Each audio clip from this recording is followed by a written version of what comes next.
Et maintenant, tu sais exactement quand et quoi déléguer dans ton agence digitale SMMA. Salut à toi, c'est Elias et j'espère que tu es en forme. Si tu es nouveau ici, bienvenue sur ma chaîne où je t'aide à exploser tes résultats dans le SMMA. Donc si tu es intéressé par le sujet, n'oublie pas de t'abonner à cette chaîne et à me laisser un petit like.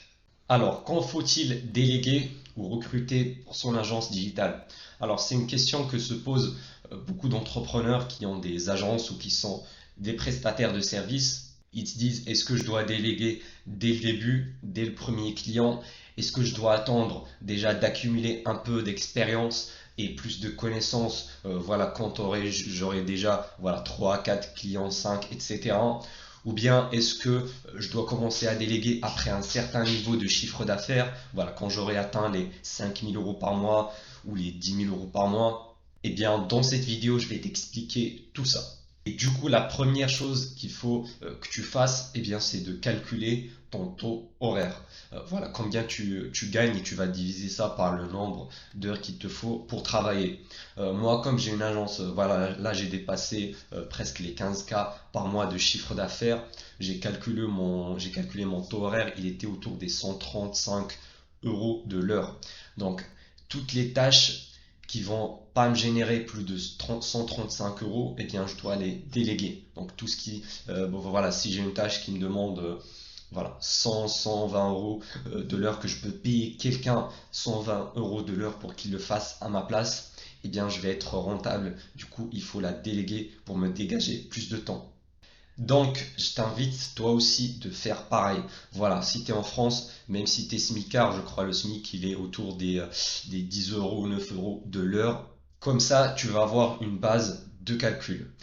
Donc déjà, quelles sont les premières tâches à déléguer? Eh bien, ça va être des tâches qui n'ont pas une grosse valeur ajoutée et qui peuvent être voilà, déléguées facilement à des personnes qui vivent dans des pays où la vie coûte moins cher, en Afrique en général, ou bien voilà, dans des pays de l'Asie du Sud-Est. Par exemple, le lead sourcing, c'est une tâche qui est vraiment très chronophage, qui est chiante et n'importe qui peut la faire. Donc c'est la première chose à déléguer. Du coup, dès que tu as signé ton premier client, dès que tu as un petit peu de trésorerie, la première tâche à déléguer, ça va être le lead sourcing, la création de montage vidéo par exemple pour tes créatives publicitaires. Donc toutes ces tâches-là, tu pourras les déléguer très facilement pour un tarif autour des entre 3 et 7 euros de l'heure. Donc voilà, si tu es en France, ça vaut largement le coup de déléguer dès le début. Et en plus, ce sont des tâches qui sont très chiantes, on va pas se le cacher, et qui n'apportent pas une valeur ajoutée. Ça va pas te permettre de gagner plus d'argent, ça te permet juste de gagner plus de temps à les déléguer. Maintenant, on va passer au service en question, donc le service que tu vas proposer dans ton agence. Moi, je vais prendre mon exemple, je propose Facebook Ads et Google Ads. Donc on est sur du trafic payant. C'est ce qu'on appelle également le media buying. Donc quand dois-je recruter un media buyer, un prestataire Facebook Ads qui va gérer les campagnes publicitaires et gérer la relation client à ma place? Mais juste avant de te dire, quand je dis Facebook Ads, tu peux remplacer ça par n'importe quel service. Tu peux dire la création de sites web, la création de sites internet, le SEO, les campagnes de marketing par email. Donc voilà, moi je vais parler plus précisément du media buying, mais tu peux faire ça avec n'importe quel service. Et du coup, ici, il y a deux écoles. La première, ils vont te dire de recruter un media buyer dès le début. Donc voilà, dès que tu démarres ton agence, tu vas juste prospecter et directement déléguer ces tâches à un media buyer. Et tu as la deuxième école qui va te dire il faut d'abord faire Facebook Ads toi-même. Donc déjà signer quelques clients et faire le travail à tes premiers deux trois clients avant de déléguer ces tâches-là. Et moi, personnellement, c'est ce que j'ai fait. Je suis partisan de la deuxième école. Pourquoi? Eh bien, tout simplement parce que dans tes rendez-vous de vente, ça va être beaucoup plus simple pour toi voilà, de répondre aux questions du prospect. Par exemple, surtout s'il a un niveau de conscience élevé. Bien sûr, tu as t'as des prospects, ils ont 60 piges, ils comprennent rien à tout ce qui est Facebook Ads. Donc, pour ceux-là, tu vas pouvoir vendre facilement, même si tu connais pas comment créer une campagne Facebook. Mais pour des prospects qui ont un niveau qui est plus élevé, notamment par exemple les boutiques e-commerce, les infopreneurs, etc. Et bien dans ce cas-là, c'est beaucoup plus intéressant de connaître sur le bout des doigts son service. Comme ça, tu vas être plus crédible parce que si le prospect te pose des questions et là tu commences à bégayer, à bafouer, etc., eh bien il va faire moins confiance en toi et ça va être encore plus dur de les closer. Et puis moi, je te recommande toujours de maîtriser la chose avant de la déléguer à quelqu'un d'autre. Pourquoi? Si on prend par exemple Facebook Ads, eh bien, si t'as pas vraiment les bases, si tu connais pas comment le faire, si tu n'as jamais créé aucune campagne publicitaire de ta vie, eh bien, ça va être très compliqué d'expliquer à ton média buyer quels sont les KPIs, donc les performances clés qu'il doit atteindre, par exemple le CTR, le taux de clic, le coût par conversion, le coût par achat, le coût par clic, la répétition, etc. Tous ces métriques-là, toutes ces notions-là, tu vas pas pouvoir les expliquer à ton média buyer quels sont tes objectifs par rapport à ça. Et puis également, il y a certains média buyers malheureusement qui sont malhonnêtes et qui vont rapidement comprendre que tu es juste un novice et ils vont soit te surfacturer, soit ils vont pas passer assez de temps sur les campagnes publicitaires de tes clients et dans ce cas-là, ça peut foirer dans le futur. Donc moi, ce que je te recommanderais, et c'est ce que j'ai fait moi personnellement, c'est déjà de signer et délivrer tes premiers clients par toi-même. Donc tu fais tout le process, voilà, prospection, signature, puis la délivrabilité. Donc toi-même, déjà, première chose, il faut se former bien sûr en ligne en achetant des formations ou bien gratuitement sur YouTube, sur Google. Et une fois que tu as assez de connaissances, là, tu vas signer tes premiers clients et puis tu vas les délivrer. Donc, enfin, tu vas livrer ton service, tu vas toi-même créer les campagnes publicitaires sur ton business manager. Et une fois que tu as accumulé une petite expérience, voilà, avec tes premiers 2, 3, 4, voire même 5 clients, et bien là, ça va être le meilleur moment pour rentrer un média buyer dans ton équipe. Bien sûr, en freelance, tu n'as pas besoin de te faire chier à recruter des salariés, ça va te coûter juste plus cher et ça va te demander plus de paperasse et de casse-tête administratif qui sert à rien. Et quand je dis média buyer, eh ben, il va pas juste faire les campagnes sur Facebook ou sur Google, mais également il doit gérer la relation client. Parce que tu en as beaucoup qui se disent, voilà, moi je vais gérer la relation client, puis le média buyer il va travailler dans l'ombre, il va faire le travail.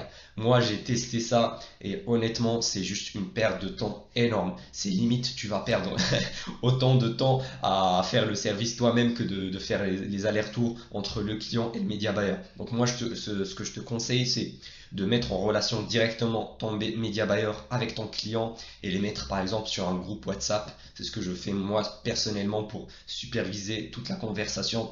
Et ne t'inquiète pas, le média buyer ne va pas partir avec tes clients parce que déjà, il faut avoir une clause de non-concurrence dans ton contrat avec ton média buyer, comme ça il va pas partir avec eux. Et puis également il y a de la confiance parce que ton média buyer il sait s'il va partir avec tes clients, il va plus perdre sur le long terme parce que c'est toi-même qui va lui rapporter des affaires dans le futur. Également, pour savoir quel est le meilleur moment pour recruter, il faut regarder quelle est ta situation actuelle et quelle est ta situation désirée, donc ton objectif. Imaginons que tu es maintenant à 4 000 euros par mois et que tu as deux clients. Et ton objectif, c'est d'atteindre les 10 000 euros par mois. Donc, il va te rester voilà, de signer, de closer et de délivrer 3 clients en plus. Et puis, tu vas regarder, est-ce que tu es capable de gérer les 5 clients en même temps, bien sûr en gardant une pipeline commerciale, en continuant un peu de prospection à côté. Si tu y arrives tout seul, eh bien, t'es bon, t'as pas encore besoin de recruter quelqu'un. Si par contre, ça va être énormément de travail pour toi, ça va être énormément de stress, que tu vas pas avoir le temps, eh bien, c'est le moment déjà de recruter d'abord ton média buyer avant de continuer de scaler ton agence. Et embaucher un média buyer, ça va te faire un peu mal sur le court terme parce que si par exemple ton client il te paye 2 000 € par mois et que ton média buyer il faut le payer 600 € par mois, du coup ça va te faire une plus petite marge, donc il va te rester que 1 400 € par mois. Du coup tu vas te sentir un petit peu que tu as perdu de l'argent, mais en vrai c'est une des meilleures décisions que tu vas faire parce que un média buyer déjà il est plus expérimenté que toi, quoi qu'il en soit. Moi, par exemple, là, j'ai un média buyer qui est vraiment spécialisé dans l'e-commerce et il a fait ça pendant 4 ou 5 ans, je crois. Donc, il est beaucoup plus expérimenté que moi-même. Du coup, il obtient des résultats qui sont encore mieux pour mes clients et donc ça va m'aider à les fidéliser sur un plus long terme. Et puis également, ça m'a dégagé en fait une charge mentale et un stress et également du temps aussi. Comme ça, je vais être moi en tant que chef d'agence, je vais juste superviser, donc gérer mon équipe. Et puis je vais surtout, on va dire, me concentrer sur la prospection et sur la vente. Parce que ces deux tâches-là, ce sont les plus importantes, c'est ce qui va driver la croissance de mon agence. C'est ce qui rapporte de l'argent directement dans ma poche. Et en plus, si tu veux vraiment scaler ton agence, c'est obligatoire parce que, imaginons, toi, tu peux supporter tout seul en même temps entre 5 et allez, 10 clients maximum tout seul. Et bien, si tu veux aller passer à 15 clients, 20 clients, 30 clients, et bien là, tu n'auras plus le temps, c'est impossible. Ça va devenir une usine à gaz. Si on a commencé dans le business, c'est pour se dégager du temps libre pour faire ce qu'on veut et quand on veut et pas pour devenir des esclaves de notre business.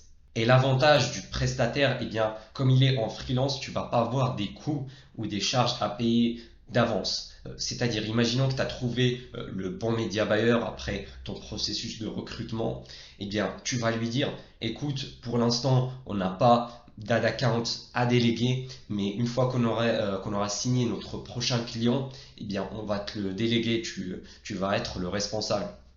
Et puis bien sûr, tu vas le payer une fois que le client t'a déjà payé en premier. Donc tu vas pas sortir de la trésorerie de ta poche. Donc le client te paye les frais de service et tu vas prendre une partie que tu vas payer à ton média buyer et toi il va te rester la différence. Alors pour les média buyers, quel est le tarif? Bah pour Facebook Ads, c'est en général entre 500 et 800, 900 voire 1 000 €. Pour Google Ads, c'est un peu plus cher parce que c'est plus compliqué de trouver des prestataires qui ont une bonne expérience avec Google Ads. Du coup, les tarifs ils vont aller entre 700 et 1200, voire dans des cas rares 1 500 € pour les plus expérimentés, voilà, qui vont faire YouTube Ads, Google Shopping, etc. D'ailleurs, j'ai déjà fait une vidéo sur comment déléguer et sûrement je te ferai des vidéos qui sont plus détaillées dans tout ce qui est recrutement, délégation dans le futur. Donc j'espère que tu as trouvé ça utile parce que je sais qu'en tant que débutant, eh bien, on a un petit peu cette peur de recruter, de déléguer, voilà, de payer quelqu'un pour faire ce service-là. Et puis des fois, tu vas tomber sur des mauvais prestataires, des mauvais freelances. Et moi personnellement, j'en ai fait l'expérience. Du coup, tu peux être dégoûté et voilà, garder le travail pour toi-même et ne jamais recruter quelqu'un. Mais franchement, le fait d'embaucher, ça fait partie du business, ça fait partie d'une agence SMMA, donc il faut jouer le jeu. Et puis tu vas avoir énormément d'avantages parce que nous les êtres humains, on n'a que 24 heures dans une journée et on ne peut pas tout faire tout seul. Surtout si tu veux scaler à 20 000 € par mois, 30 000 € par mois ou plus, là tu vas être quasiment obligé de te construire une équipe. Et du coup, comme d'habitude, j'espère que tu as aimé cette vidéo. Si c'est le cas, n'oublie pas de me laisser un petit like. Et puis j'ai pour toi un cadeau offert dans le premier lien en description. C'était Ilias, à la prochaine.